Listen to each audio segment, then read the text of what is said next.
murabona dutangiye ya gahunda yo kuba twarangiza gutegura igaburo rya rasanye nk'uko twabitangiye.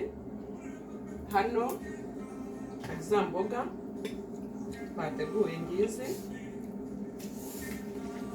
ahangaha. Hano tukaba dufite ya sosi y'ifarini ikaba iri ahangaha,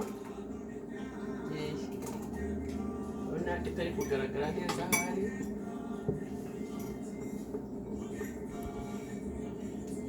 Sosi ni iyi ngiyi, sosi y'ifarini ni iyi. Tukaba dufite na rasanye hano. Ubwo rero mbere icyo mbanza gukora mbere, ndagira ngo mbanze nsige iparatini ngiye gutekaho rasanye. Aya ni amavuta, ushobora gusigaho ubuto cyangwa ugasigaho marigarine uramutse ubifite, kugira ngo bitaza gushirira hasi.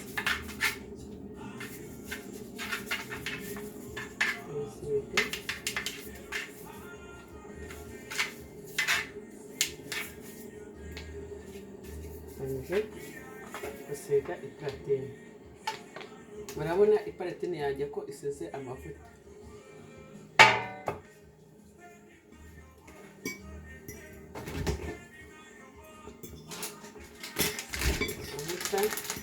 Foromaje iseye turaza kuza kuyisigaho kuyikoraho hejuru tumaze kubikora byose. Noneho icyo mbanza, ndabanza isosi.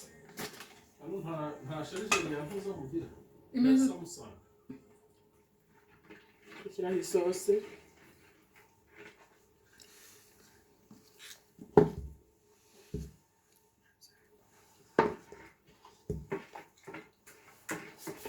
Isosi hasi, mbahije hasi hano isosi y'ifarini.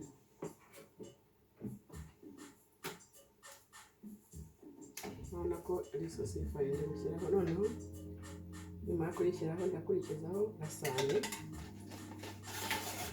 rasanye iyi ndagenda nshyiraho ndambikaho. Urabona ko ijya kumera iforome nk'itafari, ngenda nshyiraho ngenda mbyegeranyije. Urabona ko byegeranye, ishyiraho zigiye zegeranye,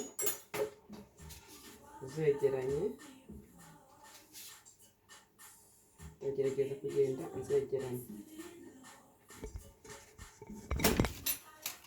Urabona buryo kindi kugenda nzegeranya.